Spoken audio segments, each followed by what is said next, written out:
Assalamualaikum warahmatullahi wabarakatuh. Selamat berjumpa lagi dengan channel Guru Cakap, channel yang berbagi informasi tentang dunia geografi. Sobat-sobat geografi, siswa-siswa semuanya, bagaimana kabarnya? Semoga selalu dalam keadaan sehat walafiat. Kali ini kita akan berbicara tentang Gunung Rinjani. Kalau kita lihat dari kejauhan, Gunung Rinjani itu tampak sangat megah dan menjulang tinggi dengan ketinggian lebih dari 3.700 meter di atas permukaan laut. Rinjani adalah gunung tertinggi kedua di Indonesia setelah Puncak Jaya di Papua. Tapi tahukah kamu bagaimana proses gunung setinggi dan se-ekstrim itu bisa terbentuk? Semuanya bermula jutaan tahun yang lalu dari proses geologi. Semuanya bermula jutaan tahun yang lalu dari proses geologi yang sangat kompleks. Gunung Rinjani terbentuk karena adanya zona subduksi, yaitu pertemuan antara dua lempeng tektonik besar, lempeng Indo-Australia yang bergerak ke utara dan menunjam ke bawah lempeng Eurasia. Nah, ketika lempeng Indo-Australia masuk ke bawah lempeng Eurasia, terjadi tekanan dan gesekan yang luar biasa. Proses ini menyebabkan sebagian material di dalam bumi meleleh dan menghasilkan magma. Magma yang terbentuk ini kemudian mencari jalan ke permukaan bumi melalui celah-celah kerak bumi. Nah, ketika magma itu keluar dan meletus, ia membentuk gunung api. Letusan demi letusan selama ribuan hingga jutaan tahun membentuk lapisan-lapisan batuan dan membentuk tubuh Gunung Rinjani seperti sekarang ini. Karena terus aktif, bentuk dan ketinggiannya pun terus berubah dari waktu ke waktu.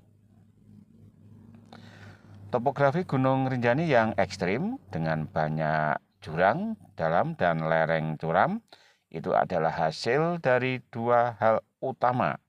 Pertama, tentu karena letusan-letusan dahsyat di masa lalu. Letusan besar bisa menghancurkan sebagian tubuh gunung dan menyisakan kaldera atau kawah besar. Bahkan sekarang kita bisa melihat kaldera, segara anak, danau besar di atas gunung itu, sebagai bukti dari letusan hebat masa lalu. Yang kedua adalah proses erosi. Setelah gunung terbentuk, air hujan, angin, dan pergerakan tanah secara perlahan-lahan mengikis lereng gunung.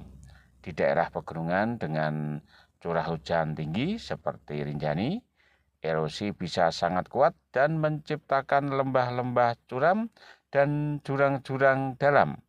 Ditambah lagi dengan kondisi tanah yang labil, longsor pun kerap terjadi dan membentuk kontur-kontur yang lebih ekstrim.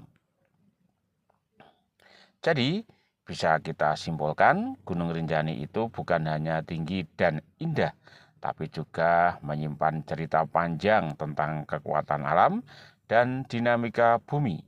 Ia terbentuk dari aktivitas tektonik dan vulkanik yang luar biasa, lalu dibentuk ulang oleh waktu melalui erosi dan pelapukan.